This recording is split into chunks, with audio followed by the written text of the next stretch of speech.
நம்ம இந்த வீடியோவில் வந்து எட்ஜ் ஃபில்லட்டில் எட்ஜஸ் டு கீப் இந்த ஆப்ஷன் பார்க்கலாம். ஃபஸ்ட்டு ஸ்கெட்சில் பிளேன் சூஸ் பண்ணிக்கிறேன்.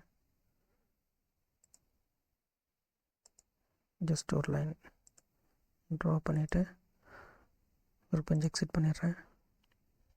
நான் ஃபார் என் எக்ஸாம்பிளுக்காக வந்து வித்தவுட் டைமென்ஷனில் ஒர்க் பண்ணுறேன். இப்போ வந்து நான் இதை வந்து எக்ஸ்ட்ரூட் பண்ணிக்கலாம். இப்போ வந்து எனக்கு டைரக்ஷன் நான் மாற்றணும்னு நினைக்கிறேன்.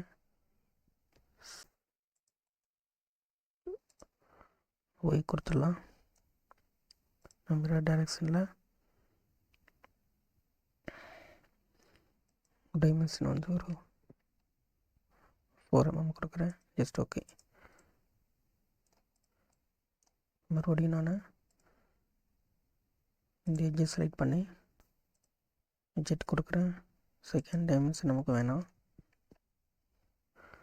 ஹைட் வந்து நான் ஒரு 6 கொடுக்குறேன்.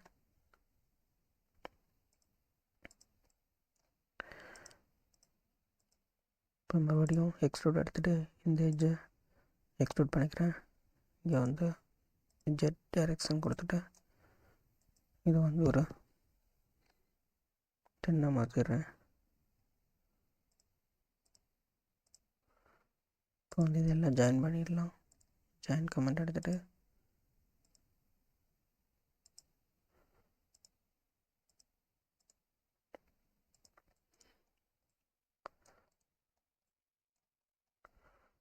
எட்ஜ் ஃபில்லட் செலக்ட் பண்ணிவிட்டு நம்ம இந்த எட்ஜை செலக்ட் பண்ணலாம். யூஸ்ஃபுல்லாக இப்போ டிஃபால்ட்டாக வந்து 8 mm இருக்குது. ஸோ நம்ம ஒரு 5 mm கொடுக்குறேன்.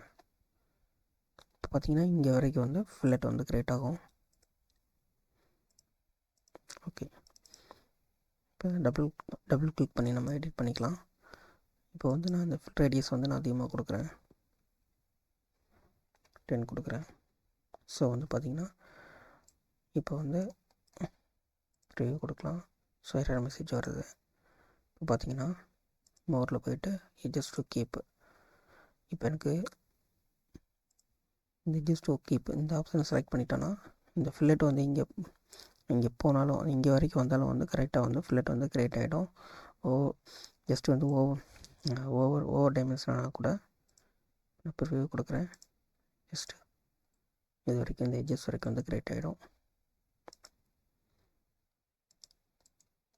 ஸோ இந்த மாதிரி வந்து நம்ம எட்ஜஸ் டு கீப் ஆப்ஷனை வந்து நம்ம யூஸ் பண்ணிக்கலாம்.